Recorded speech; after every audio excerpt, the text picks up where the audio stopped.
안녕하세요. 오늘은 당신이 보내주신 한 설교 말씀을 좀 깊이 들여다볼까 하는데요.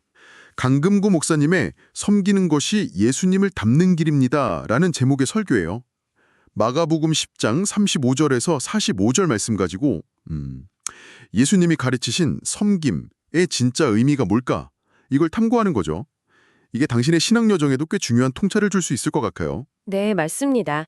이 설교가 기독교 신앙에서 정말 중요한 가치, 바로 섬김을 정면으로 다루고 있거든요. 근데 특히 흥미로운 건요, 제자들이 예수님 십자가 지시는 게 코앞인데도, 여전히 세상적인 가치관? 그러니까 높은 자리에 대한 욕심을 못 버렸다는 걸 딱 짚어내요. 그러면서 하나님 나라의 원리가 얼마나 다른지를 확 보여주죠. 오늘 이 설교 통해서 섬김의 참 의미, 또 그 무게를 한번 같이 느껴보면 좋겠습니다. 좋습니다. 그럼 바로 설교 시작 지점으로 가볼까요? 야고보랑 요한, 이 두 제자가 예수님한테 꽤나 대담한 요구를 하잖아요. 네, 설교가 바로 이 장면에서 시작해요. 야고보와 요한이 예수님께 와서 주의 영광 중에서 우리를 하나는 주의 우편에, 하나는 좌편에 앉게 해달라, 이렇게 청하는 거죠. 예수님은 지금 예루살렘으로 가시면서 당신이 겪을 고난, 죽음, 이걸 말씀하고 계시는데, 바로 그 타이밍에 제자들은 예수님의 영광의 나라에서 제일 높은 자리를 달라고 한 거예요, 참. 시점이 그렇죠. 그렇죠. 그 요구 자체가 예수님의 길, 그러니까 그 고난과 섬김의 본질을 얼마나 이해 못했는지를 그냥 딱 보여주는 거예요. 예수님은 자신을 내어주러 가시는데 제자들은 여전히 세상 권력 구조, 그 꼭대기만 보고 있었던 거죠.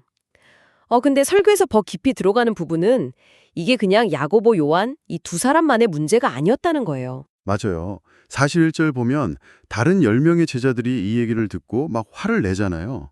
설교에서는 이 화의 근원을 파헤치는데 이게 뭐 친구가 잘못 든 요구를 해서 의롭게 분노한 게 아니라 나도 저 자리 탐나는데 저것들이 선수치네. 이런 마음이었다는 거죠. 시기심, 경쟁심. 어떻게 보면 더 솔직한 욕망 표출인가 싶기도 하고요. 바로 그 지점이에요. 누구나 사실은 인정받고 싶고 남보다 좀 더 높아지고 싶은 마음이 있잖아요. 근데 그게 거룩해야 할 신앙 공동체 안에서도 이렇게 툭 튀어나올 수 있다는 걸 보여주는 거죠. 여기서 설교자가 우리 모두한테 해당될 수 있는 중요한 경고를 던져요. 교회가 막 성장하고 뭔가 잘 될 때 나도 모르게 내가 기도를 열심히 해서 내가 헌신했으니까 내 노력 덕분이야 이렇게 생각하는 순간 있잖아요. 바로 그 순간 이미 우리는 섬김의 자리에서는 멀어지고 자기 자신을 높이는 함정에 빠질 수 있다는 거예요. 주님과의 관계보다 내 공로가 앞서는 거죠. 위험한 거죠. 듣고 보니 진짜 좀 섬뜩한데요. 나도 모르게 그럴 수 있겠다 싶어요, 정말. 이런 제자들의 좀 미숙하고 세상적인 욕망 앞에서 그럼 예수님은 어떻게 가르침을 주시나요? 예수님은 막 야단치시기보다는 조용히 제자들을 불러 모아서 완전히 다른 차원의 원리를 가르쳐 주시죠. 이게 오늘 설교의 핵심 구절 43절, 44절이에요. 너희 중에는 그렇지 않을지니 너희 중에 누구든지 크고자 하는 자는 너희를 섬지는 자가 되고 너희 중에 누구든지 으뜸이 되고자 하는 자는 모든 사람의 종이 되어야 하리라. 세상 방색과는 완전히 반대죠. 뒤집힌 가르침이에요. 이게 진짜 기독교 리더십, 영향력의 본질을 보여주는 급진적인 역설이라고 할 수 있어요. 세상에서는 힘으로 권위로 다른 사람 위에 서고 지배하는 게 크게 되는 거잖아요. 근데 예수님이 말씀하시는 하나님 나라에서는 정반대라는 거죠. 영향력, 진짜 위대함은 섬김, 심지어 종이 되는 것에서 나온다는 선언이에요. 그리고 이게 그냥 이론이 아니잖아요. 예수님 삶 자체가 증명이죠. 45절, 인자가 온 것은 섬김을 받으려 함이 아니라 도리어 섬기려 하고 자기 목숨을 많은 사람의 대속물로 주려 함이니라. 예수님 자신이 최고의 섬김의 모델이 되셨어요. 결국 교회 안에서 또 하나님 앞에서 진짜 크고 으뜸이 되는 길은 역설적이게도 가장 낮은 자리에서 섬기는 거다. 이걸 몸소 보여주신 거죠.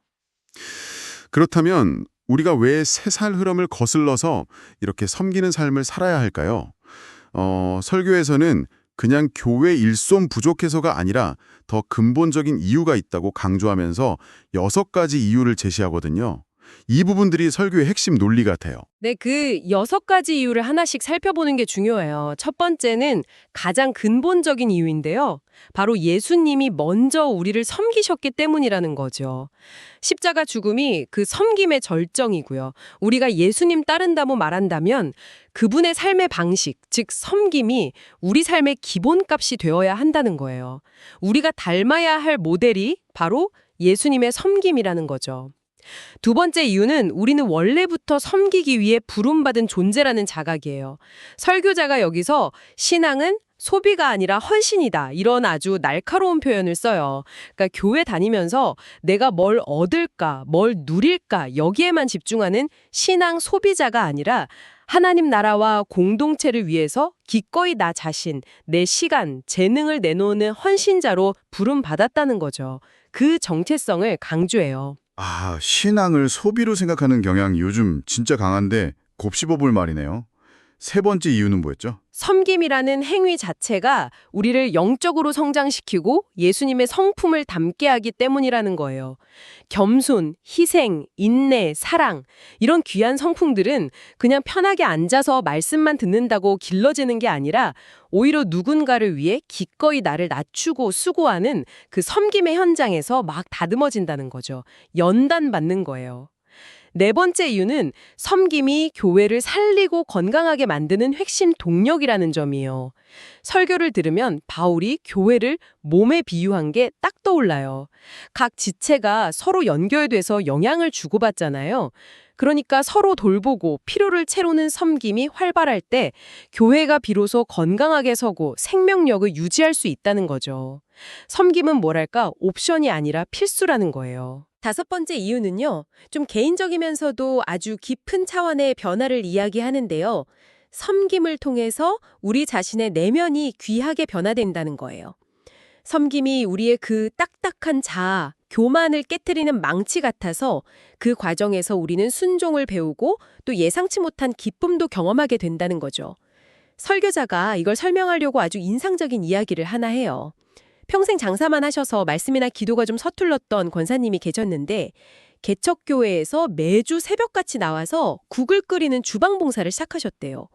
근데 시간이 지나면서 이 권사님이 막 뜨겁게 눈물로 중보기도 하는 사람으로 변하신 거예요.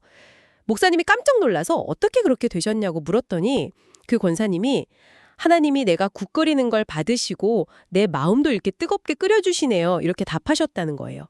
와, 정말 섬김이라는 구체적인 행동이 그분 내면을 만지고 변화시킨 놀라운 예죠. 와, 진짜 감동인데요. 내가 국 끓이는 걸 받으시고 내 마음도 뜨겁게 끓여주신다. 이 표현이 섬김의 신비를 정말 잘 보여주는 것 같아요. 마지막 여섯 번째 이유는 뭔가요? 여섯 번째 이유는 하나님께서 섬기는 자를 존귀하게 여기시고 반드시 기억하신다는 약속이에요. 요한복음 12장 26절, 사람이 나를 섬기면 내 아버지께서 그를 귀히 여기시리라는 말씀을 근거로 들어요. 세상은 막 화려하고 높은 자리에 있는 사람한테 주목하잖아요. 근데 하나님은 보이지 않는 곳에서 묵묵히 섬기는 사람들, 그 사람들을 주목하시고 그 수고를 가장 가치 있게 보신다는 거죠. 설교자가 또 다른 예를 드는데 수십 년 동안 아무도 알아주지 않아도 새벽마다 교회 문 열고 저녁에 닫는 그 열쇠 관리 봉사를 하시다고 돌아가신 집사님 이야기를 해요.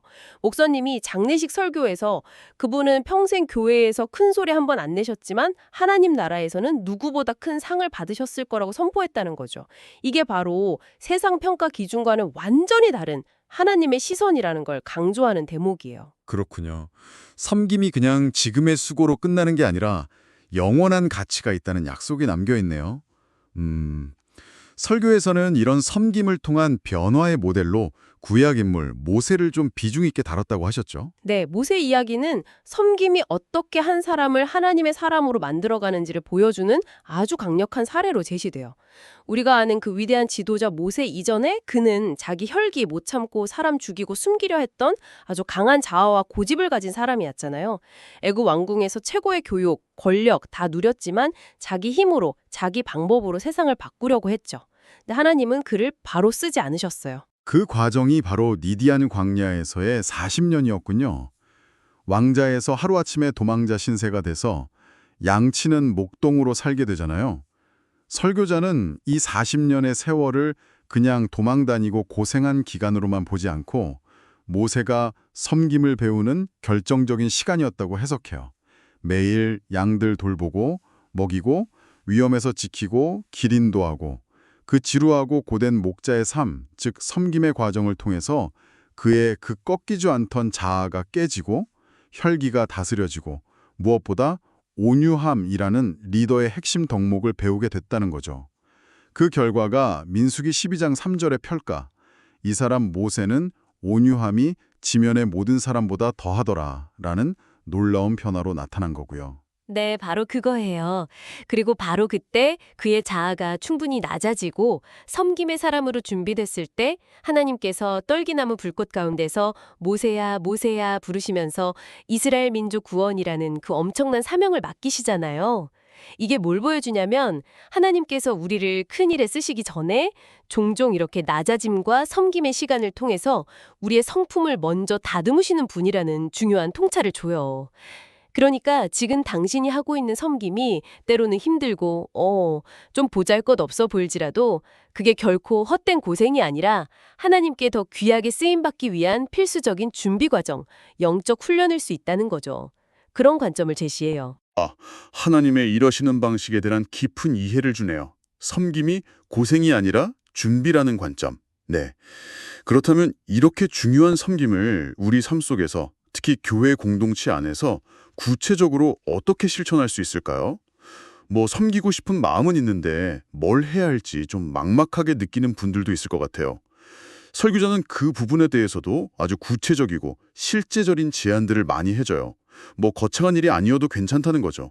예를 들면 예배당 입구에서 그냥 따뜻하게 인사 건네는 거, 처음 온 분한테 먼저 다가가서 말 걸고 안내해주는 거, 예배 후에 커피나 음료 나누면서 교제하는 자리에서 잠깐 봉사하는 거, 또 보이지 않는 곳에서 주방이나 화장실 청소하는 거, 주일 차량 운행 돕는 거, 어지럽게 놓인 신발들 좀 가지런히 정리하는 거, 가득 찬 쓰레기통 비우는 거, 이런 아주 작고 사소해 보이는 일들부터 시작할 수 있다고 격려해요. 맞아요.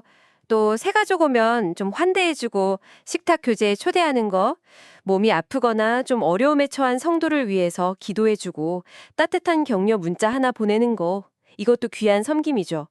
자기가 가진 음악이나 영상 편집, 디자인 같은 재능을 교회를 위해 나누는 거, 아니면 주일 예배 전에 조금 일찍 와서 그냥 강단 앞에서 조용히 예배랑 공동체를 위해 중보기도하는 시간 갖는 거. 섬김의 모습은 정말 다양해요. 무궁무진하죠.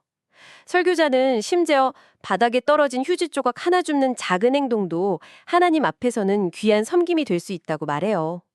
핵심은 무엇을 하느냐보다 어떤 마음과 태도로 하느냐, 이거죠. 이걸 계속 강조해요. 그리고 기억해야 할 건 아무리 작은 섬김이라도 주님은 그걸 결코 작게 보지 않으시고 오히려 가장 크게 보시고 기뻐 받으신다는 사실이에요. 네, 이제 설교는 이런 이해를 바탕으로 우리가 그냥 머리로만 아는 신앙에서 좀 벗어나서 실제 삶의 자리에서 섬김을 한 걸음씩 실천할 것을 아주 강력하게 촉구하면서 마무리돼요. 거창한 계획이나 결심보다는 지금 당장 내가 할 수 있는 작은 행동부터 시작하라는 권면이죠. 예를 들면 예배 후에 마주치는 성도에게 이전보다 조금 더 진심 담아서 따뜻하게 인사 건네보는 거, 내가 앉았던 자리 쓰레기는 내가 치우는 거, 교회 마당에 떨어진 작은 쓰레기 하나 줍는 거, 이런 아주 구체적인 실천들을 제안해요. 그렇습니다. 설교는 이런 작지만 진심 어린 섬김의 실천들이 모이고 쌓일 때 비로소 교회 공동체는 계산적이고 이기적인 세상 방식과는 다른 진짜 서로를 돌아보고 섬기는 공동체로 세워져 갈 수 있다고 말해요. 그리고 바로 그런 공동체를 통해서 세상 사람들은 예수님의 사랑과 향기를 경험하게 된다는 거죠. 이게 바로 말로만 외치는 구호가 아니라 삶으로 보여주는 진짜 예수님의 제자된 모습이라는 거예요. 예수님이 스스로 가장 낮은 종의 자리까지 내려가셨지만 하나님의 그를 지극히 높여 모든 이름 위에 뛰어난 이름을 주셨던 것처럼 빌 2.9. 오늘날에도 여전히 이름도 없이 빛도 없이 그 섬김의 길을 걷는 사람들을 하나님은 주목하고 찾고 계시며 그들을 반드시 존귀하게 높여주실 거라는 소망과 약속으로 설교는 듣는 사람들에게 깊은 울림을 주면서 끝을 맺습니다. 오늘 우리는 강금모 목사님의 설교를 통해서 섬김이라는 단어에 담긴 깊고도 역설적인 진리를 다시 한번 확인한 것 같아요. 단순히 봉사활동이나 착한 일하는 차원을 넘어서 섬김은 예수 그리스도를 인격적으로 닮아가고 하나님 나라의 가치를 이 땅에 실현하고 또 궁극적으로 하나님께 인정받는 핵심적인 신앙의 여정이다. 이걸 깨닫게 되네요. 세상은 더 높아지려고 막 애쓰는데 하나님 나라는 오히려 스스로 낮아지고 종이 되는 자를 높이신다는 이 역설. 참 놀랍지 않아요? 또 잠깐 언급됐지만 우리가 이 섬김의 길을 걸을 때 때로는 지치고 사람들한테 상처받고 내 수고가 아무런 인정도 못 받는 것처럼 느껴질 때도 분명히 있을 거예요. 하지만 중요한 건 그 모든 과정 속에서 하나님은 우리를 다듬고 계시다는 사실이죠.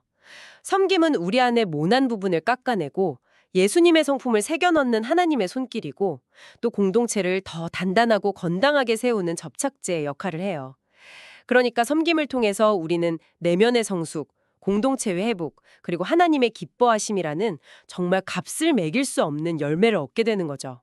오늘 나눈 이야기들이 당신의 마음에 작은 울림을 주었기를 바랍니다.